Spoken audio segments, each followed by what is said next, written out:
Olá pessoal, tudo jóia? Vim hoje aqui comentar com vocês o tema 1079 do Superior Tribunal de Justiça.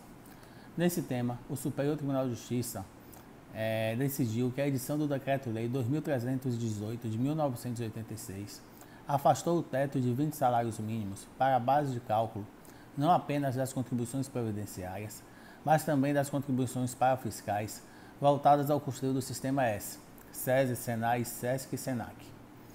Esta conclusão é da primeira sessão do Superior Tribunal de Justiça, que fixou teses sobre o rito dos recursos repetitivos para dar um desfecho ao tema de amplíssimo impacto econômico no país.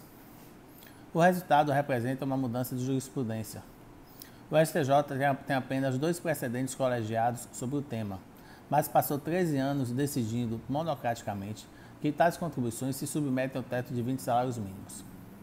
Por causa disso, por maioria de votos, o colegiado aprovou a modulação dos efeitos do julgamento.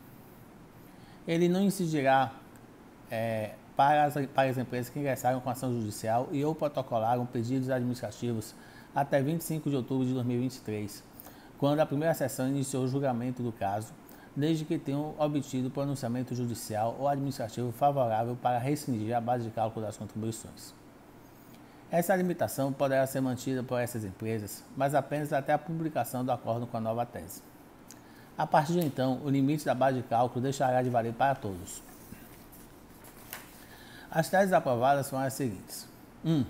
O artigo 1º do Decreto-Lei 1861 de 1981, com redação dada pelo Decreto-Lei 1867 de 1981, definiu que as contribuições devidas aos SESI, SENAI, SESC e SENAC incidem até o limite máximo das contribuições previdenciárias.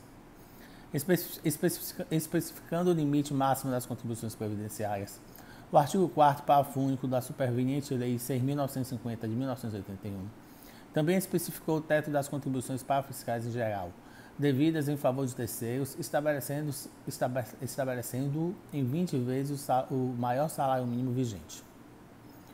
O artigo 1º, inciso 1 do Decreto-Lei 2318 de 1986 expressamente revogou a norma específica que estabelecia teto limite para as contribuições parafiscais devidas ao SESI, SENAI, SESC e SENAC, assim como seu artigo 3º expressamente revogou o teto limite para as contribuições previdenciárias.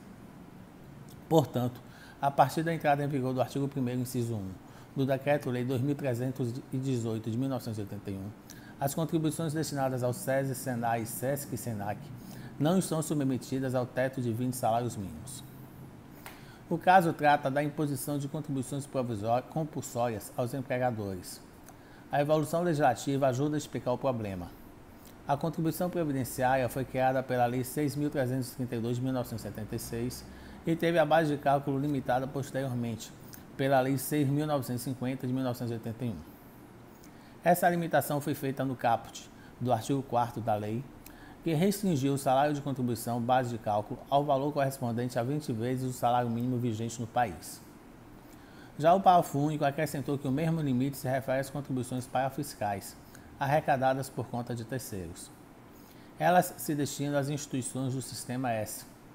Mais tarde, o Decreto-Lei 2318 de 1986, ao tratar especificamente das contribuições previdenciárias, revogou o teto de 20 salários mínimos para a base de cálculo. Restou então a seguinte dúvida.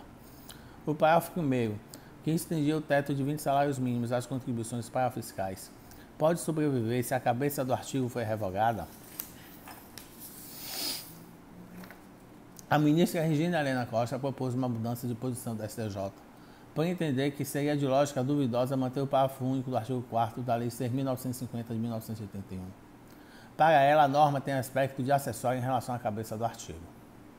Não é legítimo ter por revogado o dispositivo para uma finalidade e não para outra, considerando suas vinculações e, sobretudo, porque ambos se ancoram na regra matriz do caput, o limitador dos 20 salários mínimos, explicou ela em longo voto lido nesta quarta-feira.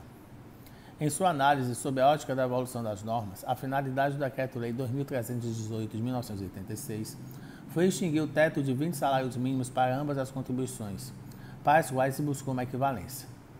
Essa posição foi acompanhada por unanimidade de votos. O ministro Mauro Campbell apresentou divergência parcial ao propor à primeira sessão a adoção de uma posição mais ampla, para abarcar não apenas as entidades do Sistema S, mas também outras potencialmente afetadas pela decisão, como as do Grupo dos Serviços Sociais Autônomos. A ampliação atendia aos pedidos de entidades terceiras que integram a ação, como SEBRAE, SENAR, SESC, SENAC, SESCOOP, INCRA, Diretoria de Portos e Costas, DPC, Agência de Promoção de Exportações do Brasil, APEX, e Agência Brasileira de Desenvolvimento Industrial, ABDI. A proposta, porém, ficou vencida. A modulação teve votação apertada, com placar de 3-2. A ministra Regina Helena Costa entendeu que ela era necessária para evitar que as empresas beneficiadas pela posição anteriormente admitida pela STJ sejam surpreendidas e prejudicadas pela nova orientação. Formaram a maioria com ela os ministros Herman Benjamin e Sérgio Coquina. Pois bem, pessoal, esse é o breve resumo que eu fiz para vocês sobre o tema 1079 do Superior Tribunal de Justiça. Espero que vocês tenham gostado. Se gostaram, dê um like. Continuem inscritos aqui no canal do YouTube e me sigam lá no Instagram, @João Paulo Piropo. Um forte abraço e até a próxima.